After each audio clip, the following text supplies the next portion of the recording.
Welcome back to the channel guys. आज हमारे सामने है 42 bobber mirror edition, black mirror edition. बहुत टाइम से इसकी वीडियो पेंडिंग थी क्योंकि बहुत से लोग मेरे को कमेंट कर रहे थे कि एक कंपैरिजन वीडियो बनाओ, एक ओनरशिप रिव्यू बनाओ कि नई वाली बॉबर का एक्सपीरियंस कैसा है इन जनरल अगर कोई ओनर ने इसको ख़रीदा है। क्योंकि बहुत से चीज़ें देखने को मिल रही थी कंपनी से कि भाई ये इंजन जो है वो काफ़ी ज़्यादा ट्यून्ड है, काफ़ी ज़्यादा मैं बात करूँ रिलायबल है कंपैरेटिवली प्रीवियस इंजन के जो मेरी बाइक के अंदर है। क्योंकि मेरी बाइक फर्स्ट लॉट की बाइक है। ये जो बाइक है ये अभी 1 साल ही इस बाइक को इनको हुआ है लिए हुए, और इनके जो ओनर है उसके साथ हम कुछ बात करेंगे कि उनका एक्सपीरियंस कैसा है जावा 42 बॉबर के साथ, जावा एज अ ब्रांड के साथ कि उनकी जो जर्नी रही है 1 साल की वो कैसी रही है। और अपने मैं कुछ चीज़ें बताऊंगा उन्हें, कुछ वो बताएंगे, और उनको देखते हुए इसका एक ओनरशिप रिव्यू छोटा सा हम लेंगे और देखेंगे भी चला के कि क्या मेजर एक डिफरेंस दोनों बाइक्स के अंदर आ रहा है या नहीं आ रहा। तो मिलते हैं बाइक के ओनर से, मोहित भाई से। तो मोहित भाई कैसे हो? तो बाइक कैसी लगी अभी तक? बढ़िया है, लाइक रोड प्रेजेंस काफ़ी अच्छा है इसका। हाँ, एंड मैंने अभी लास्ट ईयर अक्टूबर में ही ली थी, तो अभी ज़्यादा टाइम भी नहीं हुआ, बट मैंने इसको अभी 1100 समथिंग रनिंग कर लिया है। ठीक है, 1100 आपने रनिंग करा। 1 साल में रनिंग वही है कि मेरी जैसी रनिंग कम है इनकी, तो वो थोड़ा सा रहता है। बट जैसे इसी बाइक सेगमेंट में क्यों गए? मतलब ये जो प्राइस पॉइंट था, इस प्राइस पॉइंट पे और बहुत बाइक्स आती हैं मार्केट के अंदर। सबसे पहला क्वेश्चन तो यही होता है। लाइक इसके कंपैरिजन में अगर आप क्लासिक 350 भी देखते रॉयल एनफील्ड की, वो आती है, बट मेरे को उससे बेटर इसका लुक लगा। एंड आप पिकअप भी देखोगे तो उससे बेटर ही है इसका। हाँ देखो, वो तो चीज़ है ही है। मैंने भी पर्सनली फील करा था। मैंने ऑल अदर सेगमेंट की सारी बाइक्स चलाई थी अपने टाइम पे भी, बट वो फन टू ड्राइव वाली चीज़ नहीं मुझे मिली। मैं लेटेस्ट में भी स्टैंडर्ड 350 की टेस्ट ड्राइव लेके आया था मज़े में, तो वो लगा कि यार वो आजकल की स्प्लेंडर बन चुकी है, जो इंजन बड़ा कर दिया है बट वो फील नहीं हो रहा, क्योंकि एक तो लाइट वेटेड हो चुकी है। इसको अगर आप नोटिस किया होगा आपने एक चीज़ कि इसको पीछे अगर रिवर्स में खींचना हो तो काफ़ी मेहनत लग जाती है। जनरली वेट ज़्यादा है, और बुलेट 2 मिनट में हो जाती है। अगर आपने नोटिस किया होगा क्लासिक 350 का जो सेगमेंट होता है वो आराम से आगे पीछे हो जाता है, बट ये आगे पीछे नहीं होता। तो एक, हाँ बताओ। थोड़ा सा हाइट का भी था, लाइक मेरी 5'4" है। इसको वही 5 फीट का भी होगा तो वो भी इजीली ड्राइव कर पाएगा, बुलेट को नहीं कर पाएगा। बुलेट के लिए एटलीस्ट आपको 5'5" से ऊपर ही हाइट। वही चीज़ होती है कि ये भी एक बहुत मेजर रीज़न है कि शॉर्ट हाइटेड बाइक है ये, बट इसको गलती से भी आप शॉर्ट हाइटेड के साथ लेस पावर मत समझ लेना। पावर बहुत है। तो अगर आप सीधा इस बाइक पे जंप मार रहे हो तो मैं कहूँगा मत मारो। या तो एक्सपीरियंसड हो तो कर लो, नहीं तो फिर आपको ये दिक्कत भी दे सकती है।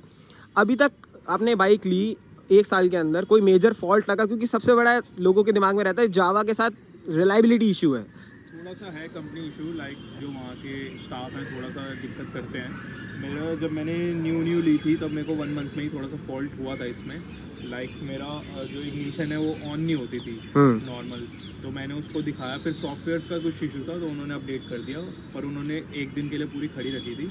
मुझे थोड़ा सा ड्रॉबैक लगा उनका, बट बाकी कोई और दिक्कत नहीं आई मेरे को बाइक में। थोड़ा सा हीटिंग इशूज़ रहता है बट वो ठीक है।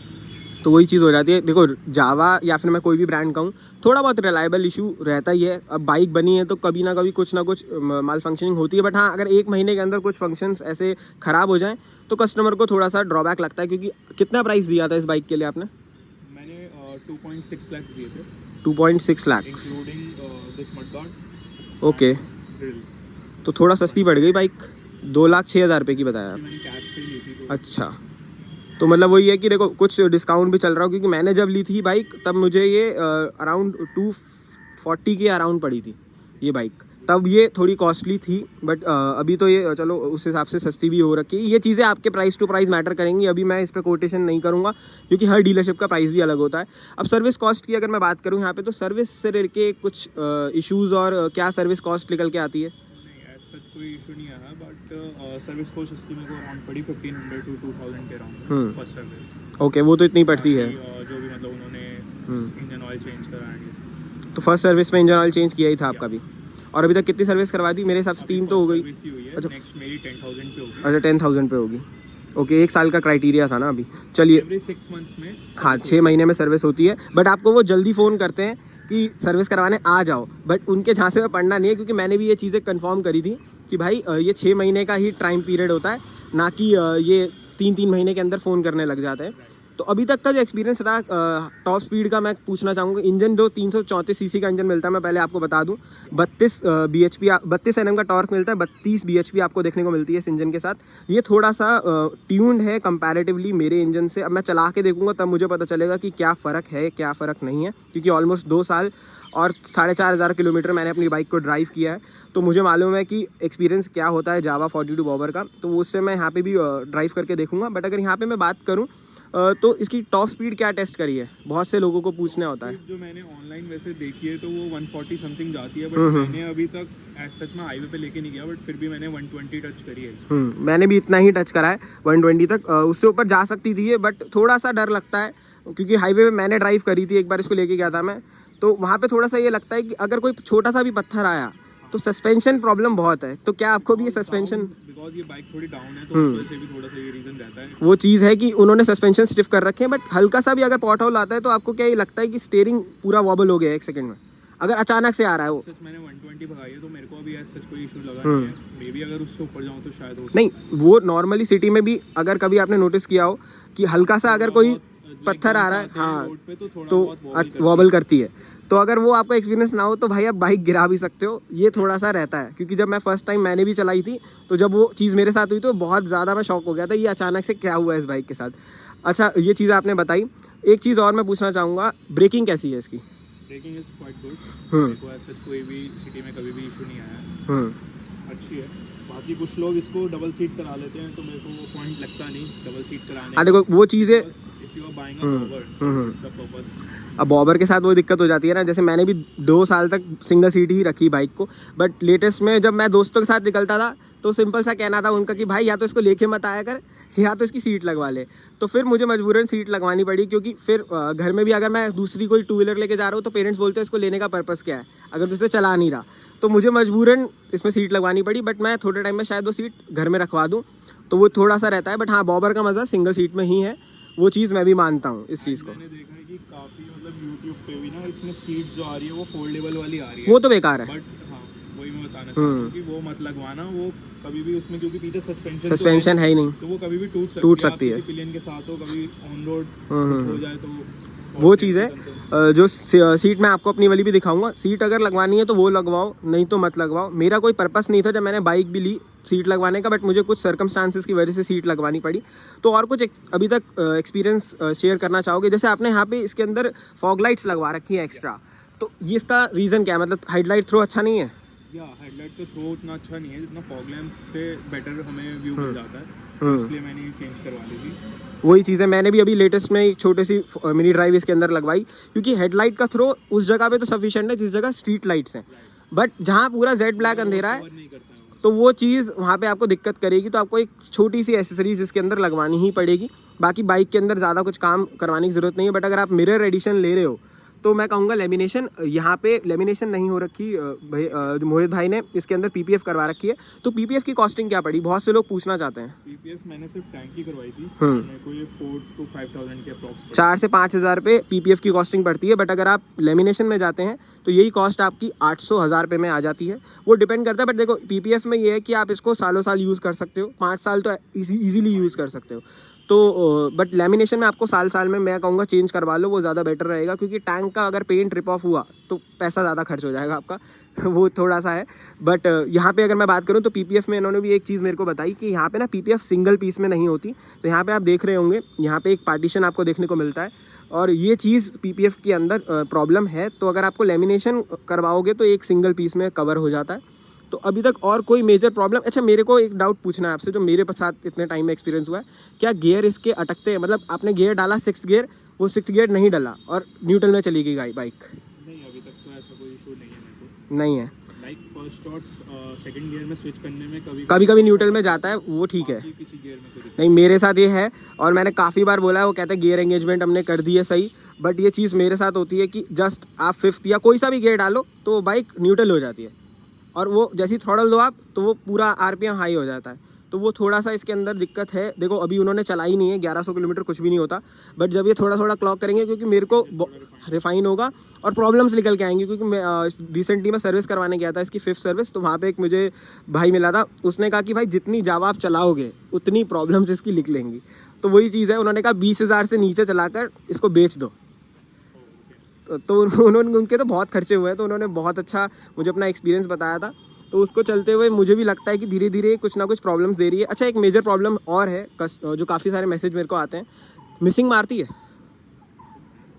चलते चलते बंद हो गई अचानक से। नहीं, मेरे फ्रेंड के पास सेम बाइक है, उसका इशू होता है, लाइक वो रेड लाइट पर रुकता है, उसकी बंद हो जाती है। मेरे साथ अभी तक ऐसा इशू नहीं हुआ। तो मतलब वही है कि भाई किसी की बाइक में हो रहा है, किसी की बाइक में नहीं हो रहा। अब वैसे भी कंपनी कुछ टाइम बाद वापस आई है, तो थोड़े बहुत इश्यूज तो रहेंगे, बट वो बेटर कर रहे हैं। हम जैसे अभी उन्होंने FJ लॉन्च करी है, BSA आई है, तो वो वापस कर रहे हैं, एंड काफ़ी अच्छी बाइक है दोनों, BSA एंड FJ। तो वही चीज़ है। और एक चीज़ और, इसके टैंक से मेरे को याद आया, कितने लीटर का टैंक है आपने अभी तक? 12 लीटर का टैंक है, बट मुझे लगता है कि इसमें पेट्रोल कम आता है। लाइक मेरी ये 900 के अंदर फुल हो जाती है। मेरी भी 9 लीटर फ्यूल आता है, और वो लमसम इसमें इससे ज़्यादा कभी भी नहीं आया। मेरा भी लेटेस्ट में मैंने फुल भरवाया, 9 लीटर से ऊपर नहीं आया है इसमें फ्यूल।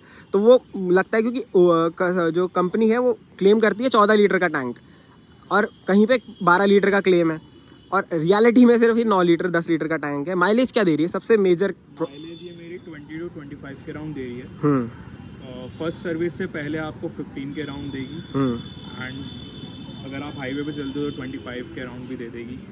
बाकी अगर आप DB किलर हटवा देते हो इसके, तो फिर 20 से फिर कम 20 से कम हो जाएगी। वही चीज़ है, बहुत से कस्टमर्स ये कन्फ्यूजन में रहते हैं कि DB किलर अगर आप हटवा दोगे तो माइलेज बढ़ जाएगी। ऐसा कभी भी नहीं होता भाई। DB किलर आप अगर हटा दोगे तो माइलेज हमेशा डाउन होती है। और इनको देखो 20 से 25 दे रही है, बट मैंने अपनी बाइक टेस्ट करी है 2-3 बार, मेरे को 30 के अराउंड दिया, 29 से 30।